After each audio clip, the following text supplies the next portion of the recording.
Hello guys, and welcome back to another unboxing on my channel. This time we're unboxing the B450i AORUS Pro Wi-Fi gaming motherboard socket AM4. But before that, we're checking out this. This is the Manster Mule right there. Never tasted it. Ginger brew. So taste test first. Let's go. Oh, should I get them?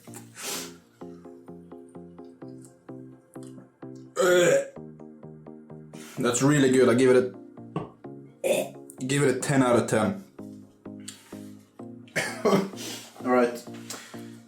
Let me just wipe this off with the dirtiest rag I found. Okay, there we go.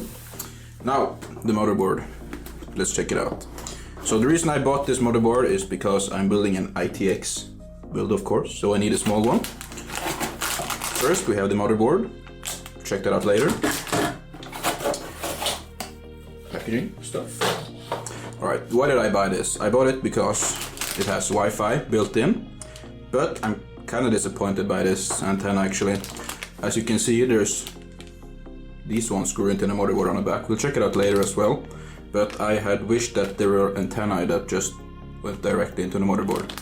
But either way, that's it. It's probably magnetic on the back there, so you can put it on your case.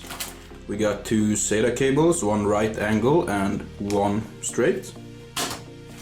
I/O shield finger. Multilingual installation guide. We have the user's manual. B450i AORUS Pro Wi-Fi. Table of contents, of course. Chapter 1. Installation precautions. No, I'm not gonna read it. If you want that, you have to pay extra. We have a driver disc for some reason in 2021. We have the screws for M.2 or NVMe, whatever you want to call it. Last but not least, a sticker. Really thin actually. 3M tape, that's pretty cool. Yeah, alright, so that is the box. Now let's move on to the... Damn, that monster was disgusting, dude. Let's just take the motherboard out. This is my first ITX motherboard, by the way, so I'm not really sure what to expect. Wow. That is a lot smaller than I thought. I don't want to hear any jokes about that, by the way. But yeah, everything is here. We have your NVMe slot right here for your hard drive or SSD. One PCIe X16. Not sure if it's PCIe 4 or 3 on this one. Anyway, 4 SATA ports, one USB 3.0. There is no Type-C, so if you want that, you have to look elsewhere.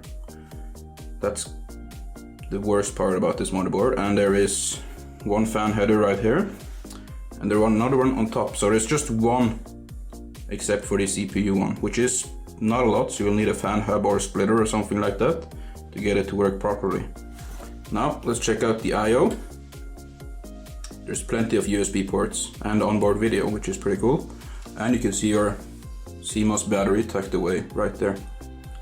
These are the two Wi-Fi antennas which connect into that included antenna.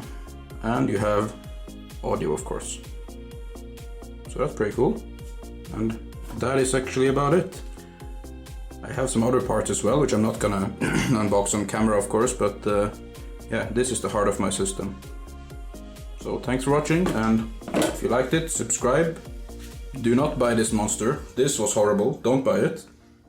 And that is all. See you next time.